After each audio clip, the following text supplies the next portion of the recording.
8 days a week. I hate Brady and Belichick. Week 8. We're back. We took a hard beating the last 2 weeks. I blame Tom. It's Tom's fault. It's Bill's fault. We lost 7 units on the Patriots in that awful Bears game. How do you lose that game? What are you doing? You're Bill Belichick. You're supposed to be good at defense. Nothing. You got run over by Justin Fields. And the week before, Tampa loses an awful game to the Steelers. What are we doing? This is what I get. You trust Tom. You trust Bill. You get burned. They can't be trusted. You dance with the devil. And, you step on his feet or whatever. Hooves. I don't know. We're back. Keeping it simple. We got 5 units on the line this week. Chip away. You can't get it all at once. And we got to stop doing all these anchor teams. That was the problem. We lost 2 anchor teams in a row. We got to spread it on, spread it thin, spread it thick if you like it. But we're going back in. First, if you're watching the video when it comes out on a Thursday, you get the FanDuel no sweat same game parlay Thursday night football. You lose it, you get a free bet with your money back. It just has to be plus 400 or better. What's the problem? We've hit a lot of these. Bucs Ravens tonight. Doesn't actually count as betting on Tom, right? Because you can't really lose. It's a free roll. And if I do lose it, come back, put in the comments, dude, Tom. Just say that. I'll get it.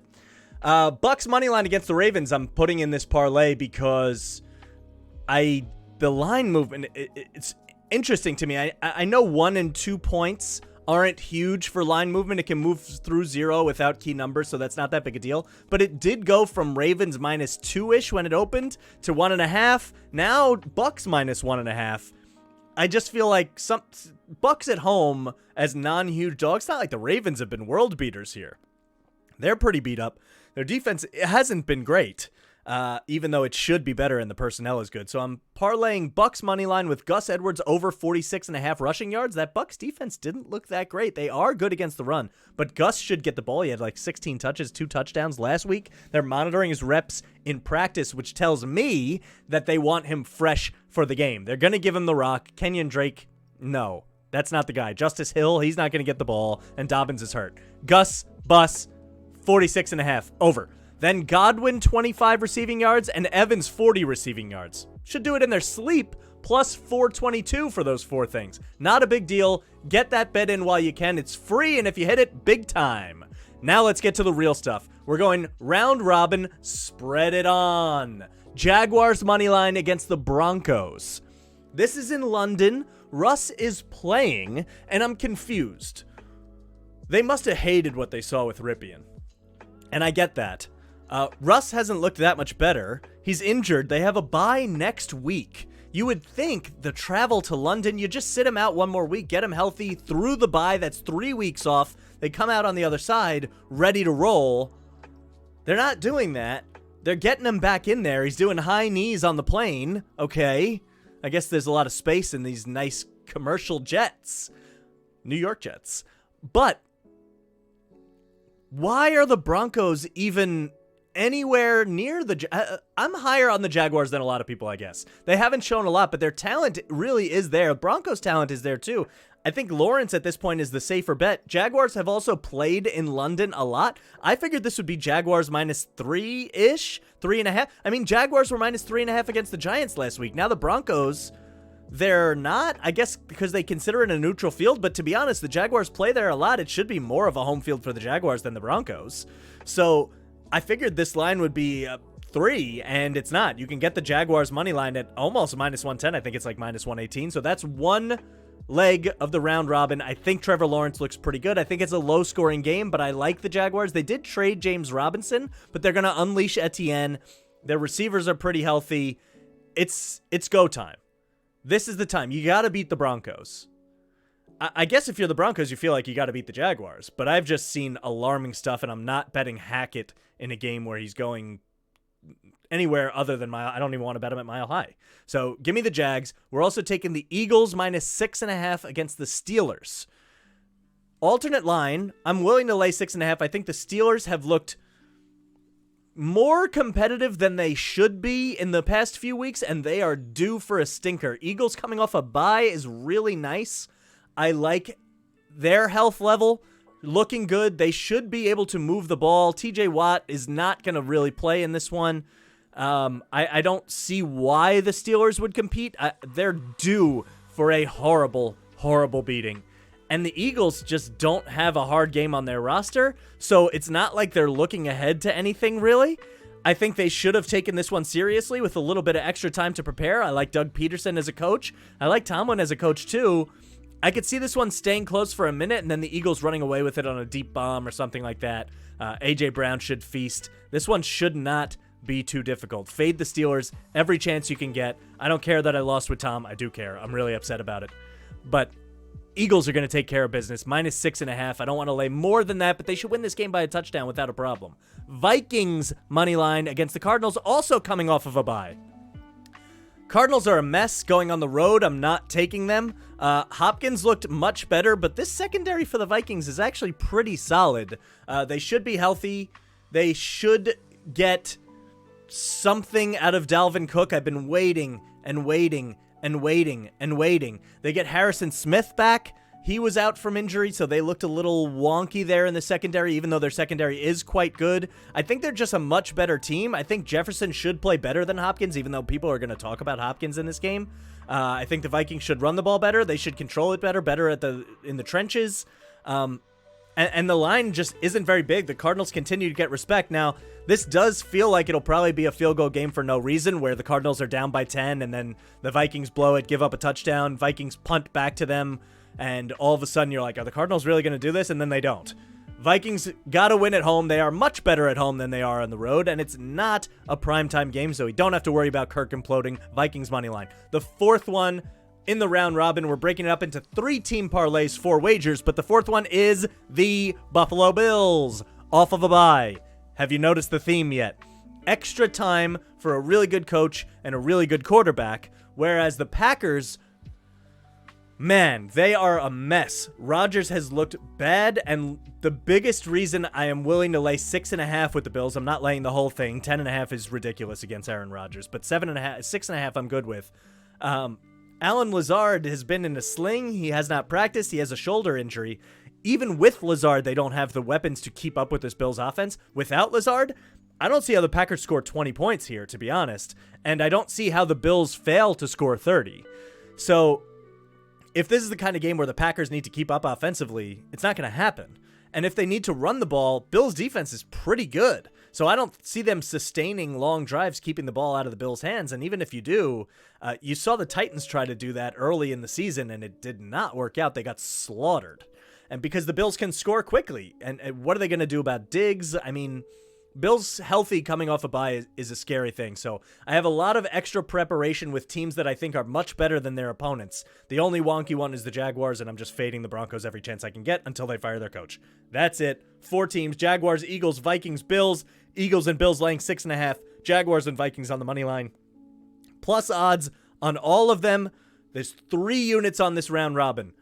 Break it up however you want. I'm going 3 units, 3-team parlays, 4 wagers in total. 3 units in total. I would say let's ride, but 2 more picks. A parlay of unders. Unders have been hitting at a ridiculous clip in the NFL this year. There's not a lot of high-scoring games, not a lot of shootouts.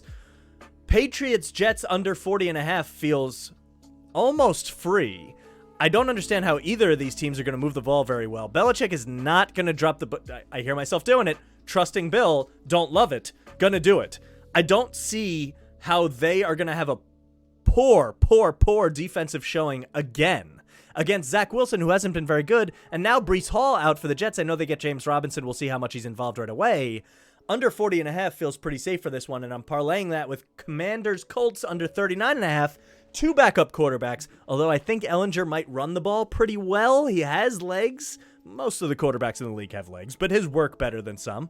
And they should be able to sustain some drives with Taylor back. I think they should win the game, but I don't see them putting up huge numbers. I do see them putting up long drives to burn the clock out, and the Commanders probably just not scoring very much. So Patriots Jets under 40.5, Commanders Colts under 39.5, 1 unit plus 264.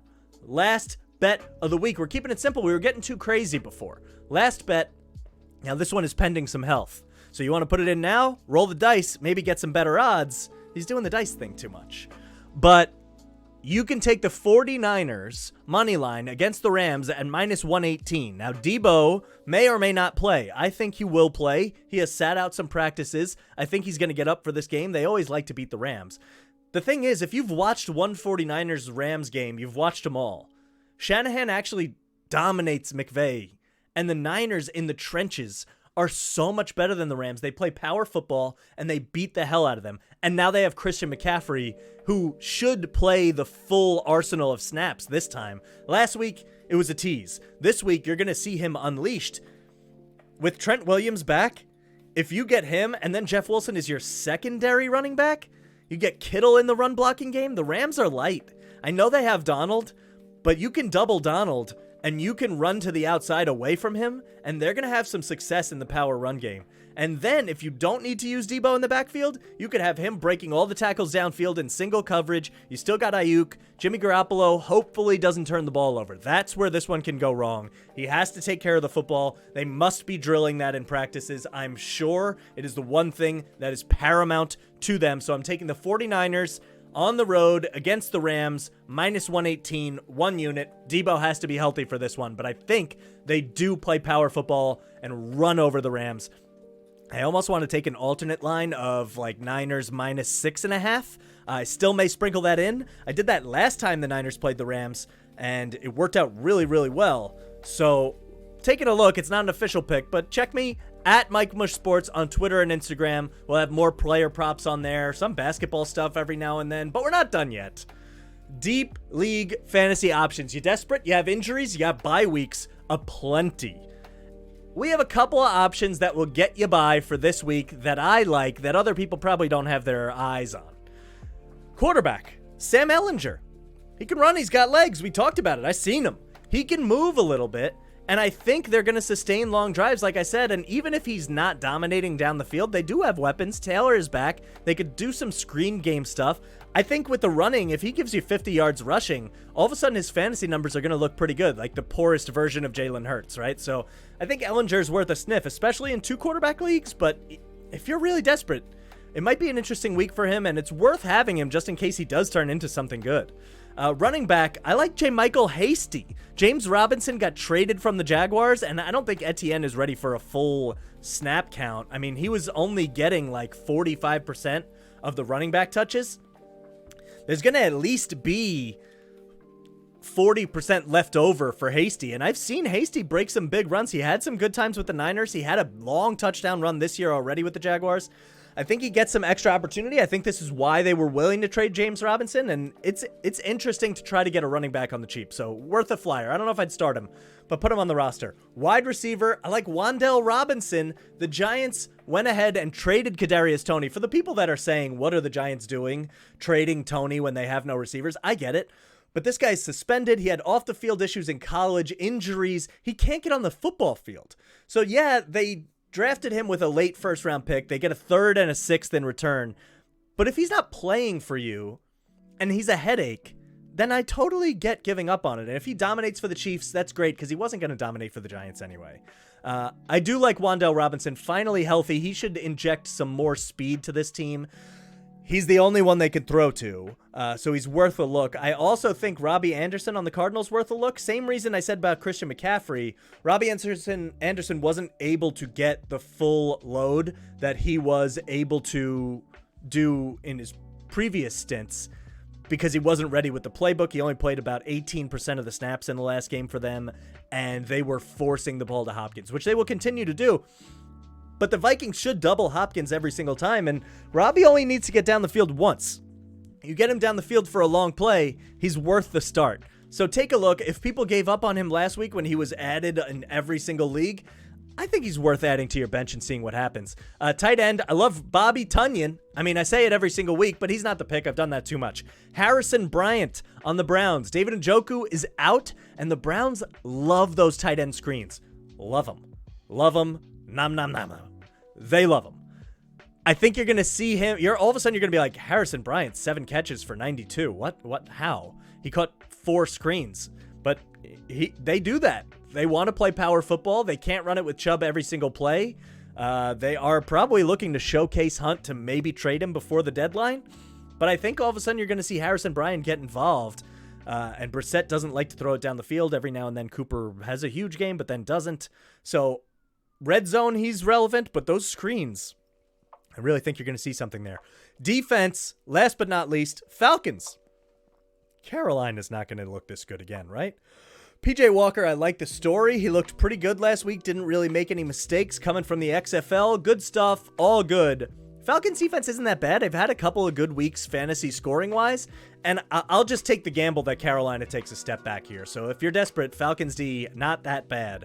Before we wrap it up, at MikeTheMush Sports, like and subscribe to the YouTube channel. Do all the things. Say all the stuff. Bet all the picks. Subscribe when you win. Don't be afraid to bet the Suns in the NBA is my hot take of the week. I mean, it's not that hot. They've looked pretty good and they just walloped the Warriors. But preseason, everyone was like, oh my God, the Ayton thing, the ownership, blah, blah, blah. They won like 65 games last year. They're still very good.